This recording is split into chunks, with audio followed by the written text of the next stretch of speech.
We know you've heard of Venus flytraps, the most famous of all carnivorous plants. We've seen them in cartoons and learned about them in school, but there are many more like them out in the world and different types with different mechanisms of trapping their prey. However, it takes a very long time for them to digest their food. It would take them weeks to just digest just the tip of a human finger. If we are alive, when they chomp down on our finger, by the time they start to break the finger down, we would have already healed. So their choice of prey is usually insects because they are easier to digest and preferably dead ones so they can heal themselves.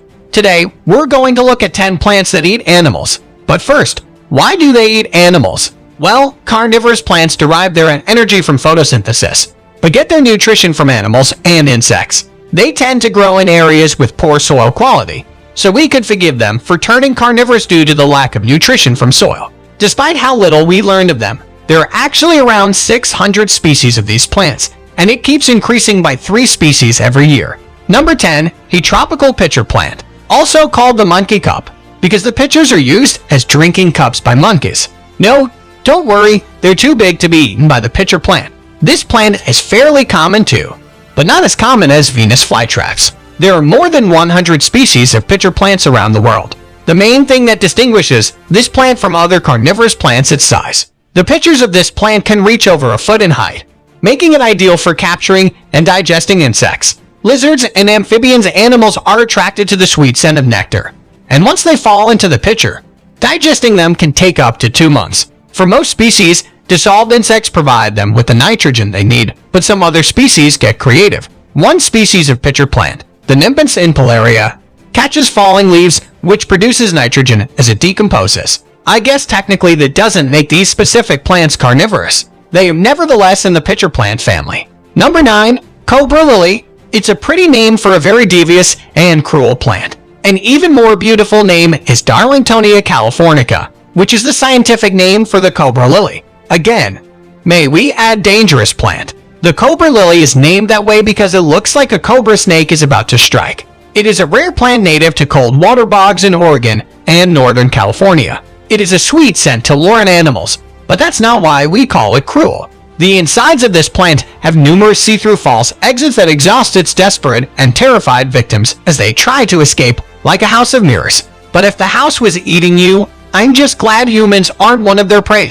Oddly, scientists haven't found the natural pollinators of this plant. Surely some insect must gather its pollen or it wouldn't exist. Number 8, the Portuguese sundew. For such dangerous plants, they sure have really pretty names. The Portuguese sundew grows in nutrient-poor soil along the coast of Spain, Portugal, and Morocco, which is the reason it feeds on insects. Like most other carnivorous plants, it attracts bugs with its sweet aroma and traps them with a sticky substance called mucilage on its leaves. The more they struggle, the more ensnared they become and ultimately die from suffocation or exhaustion.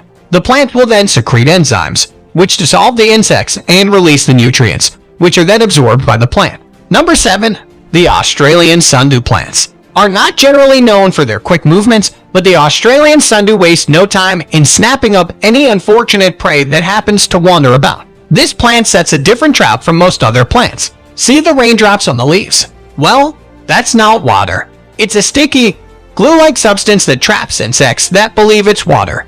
The insects trigger the touch-sensitive tentacles and get catapulted right into the plant's digestive mouth. The tentacles then move the prey down to the leaf trap, and enzymes digest the insect into nutrients. For the plant, this is nothing.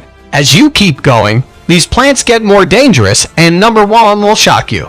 Number 6, Orchula. These plants are native to South Africa, and they come with a little twist. They don't digest the insects they trap with its sticky hairs. Instead, it outsources the job to a bug species called Hemorrhoidia rotuli, or informally known as assassin bugs, with which it has a symbiotic relationship.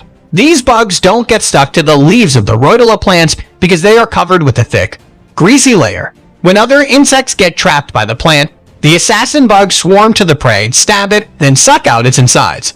Pretty gruesome, but that's not the squeamish part. In return for trapping the insect of the assassin bug, the plant gets the excreted waste of the bug, which is especially rich in nutrients that the plant absorbs. That's nice, I guess. Number 5, water wheel plant. You could say this is the aquatic version of the Venus flytrap. They share a common ancestor, a carnivorous plant that lived way back in the beginning of the Cenozoic era. Its trap is arranged in whorls around a free-floating stem, hence the name, and this is one of the carnivorous plants capable of lightning-fast movement. When it has locked on its prey, the traps of the plant shut in as little as 1/100th of a second.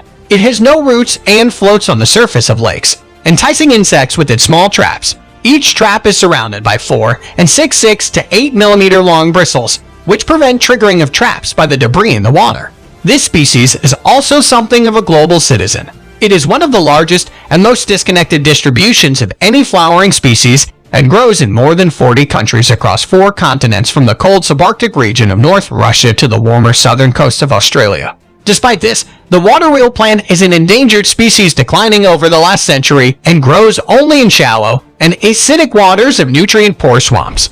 Number 4. Big Floating Bladderwort. Well, I guess we're done with the pretty names. The big floating bladderwort is also an aquatic carnivorous plant. It is native to the coastal plains of the United States. They eat snails, slugs, and small fish. It's quite a nuisance, actually, because these plants are mat-forming. That is, they have creeping stems that grow in a trail and spread out to produce a mat-like cover.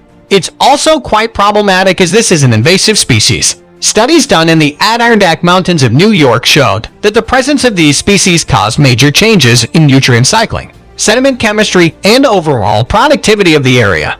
But it seems we have found a use for them. Their leaves, when dried, serve as medicinal tea, which help treat kidney stones, spasms, fluid retention, and aid in weight loss. It is sometimes also applied to the skin directly for burns and swelling. Number 3. The corkscrew plant. If you saw this plant out in the wild, you wouldn't understand why it's called a corkscrew plant or why it's considered carnivorous. It has small, non-carnivorous leaves on the soil surface to help with photosynthesis.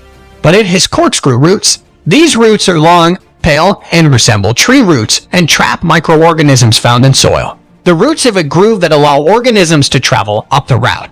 But it's a one-way travel because very tiny hairs make sure that the organism travels only upwards once it reaches the base of the plant. The prey has no choice but to enter the chamber where it is slowly digested. There are about 30 species of the corkscrew plant, and they grow in wet terrestrial and semi-aquatic environments in Africa and Central and South America. Number 2. The Venus flytrap. We can't talk about carnivorous plants and not include this little guy. Yep, little. Contrary to what you might have seen in cartoons and movies, Venus flytraps are actually quite small. They're half a foot in length, and the sticky eyelid traps, which look really long, are only about an inch long. They're creepier than you expect. Actually, if ever you magically turn into a fly and get caught in the trap, remember not to panic. If you stay very still, the trap will open the next morning and you can fly out. Fighting your way out will only quicken the digestion process because the more you struggle, the more it tells the plant how vigorously to kill you. If you're trapped, the plant will take a few days to digest you. In a week later, the trap is laid for another insect. Here's something you probably didn't know. Because Venus flytraps take a very long time to digest their food, they can't risk closing their traps for debris to cut down on false alarms. This plant will snap shut only if an insect touches 2 different interior hairs in the course of 20 seconds. Another thing you probably didn't know is that each time the trap shuts, its lifespan gets shorter. When you are told not to touch a Venus flytrap, it's not for your safety because you will be completely unharmed. But the plant can only take about 10 false alarms before it dies. So next time you see one, resist the urge to poke your finger into it and just keep walking. Number 1. Nepenthes raja. Nepenthes raja is the largest of the pitcher plants, and it's also the largest carnivorous plant in the world. Raja in Hindi means king, and this plant is often referred to as king of the pitcher plants. The plant is essentially a trap filled with up to 3.5 liters of water and 2.5 liters of digestive fluid. When insects fall in, they are unable to escape